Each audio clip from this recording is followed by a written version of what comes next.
بسم اللہ الرحمن الرحیم الحمد لأہلہ والصلاة علی اہلہا اما بعد۔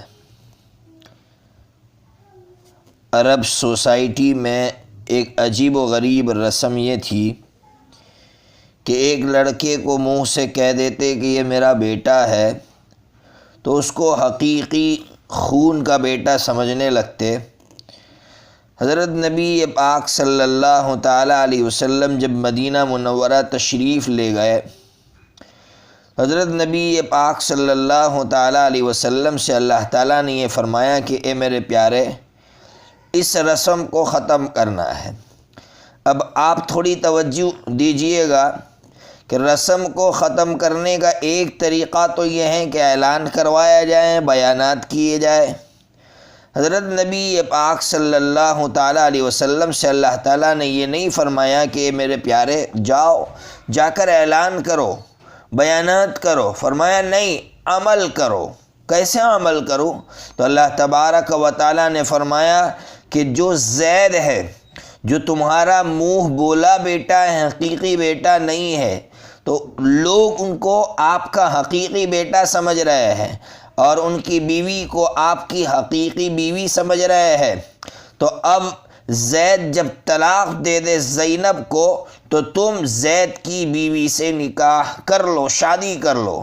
اب آپ اندازہ لگائیے، حضرت نبی پاک صلی اللہ تعالیٰ علیہ وسلم کے سامنے سارے خطرات تھے کہ لوگ کیا کہیں گے، کتنا برا بھلا کہیں گے کہ محمد نے اپنی بہو سے شادی کر لی۔ کتنی خطرناک چیز تھی۔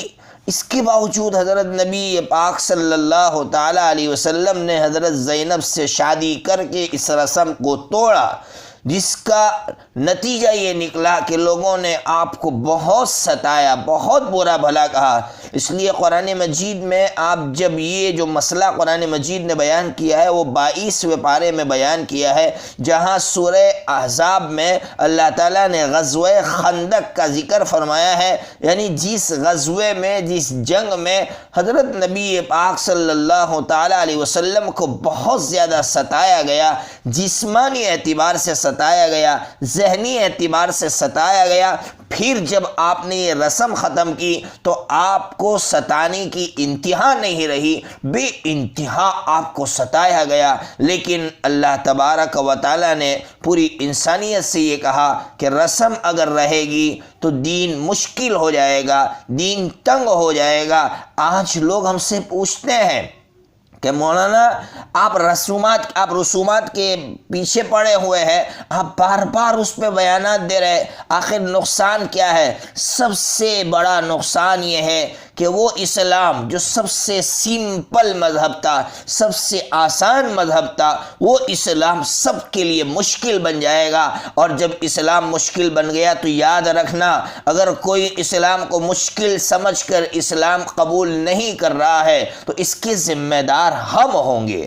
آج ہماری شادیاں ہو، آج ہماری موت میت ہو، ہم سب دیکھ رہے ہیں کہ اس میں ایسی نئی نئی رسومات داخل ہو رہی ہے کہ ایک غیر مسلم بھی یہی سوچتا ہے کہ جو کام میرے مذہب میں ہے وہی کام ان کے مذہب میں ہے، تو پھر میں اسلام قبول کر کے کیا کروں گا؟ اس لیے مسلمانوں، ولیمہ کرتے ہیں مسلمان، ولیمہ کہتے سنت ہے اور سنت کو ادا کرنا چاہیے، لیکن سنت ہے اس کا یہ مطلب نہیں ہے کہ اس میں فضول خرچیاں کی جائے، اس میں نئی نئی رسومات ایجاد کی جائے، نئے نئے ریت رواج لائے جائے۔ سنت کے نام پر حرام کام کیے جا رہے ہیں اور پیسے بے تحاشا خرچ کیے جا رہے ہیں۔ یہ وہ مسلم، وہ امت ہے کہ جس کو مال خرچ کرنا سکھایا تھا، آج وہ سنت کے نام پر حرام کام کی جا رہی ہے۔ اس لیے قربان جائیے، اسی سورت کے آخر میں اللہ تعالیٰ نے فرمایا تھا کہ میرے پیارے پر درود پڑھو، میرے پیارے پر، اس لیے کہ میرے پیارے نے جب یہ رسم مٹائی تھی تو لوگوں نے بہت ستایا تھا۔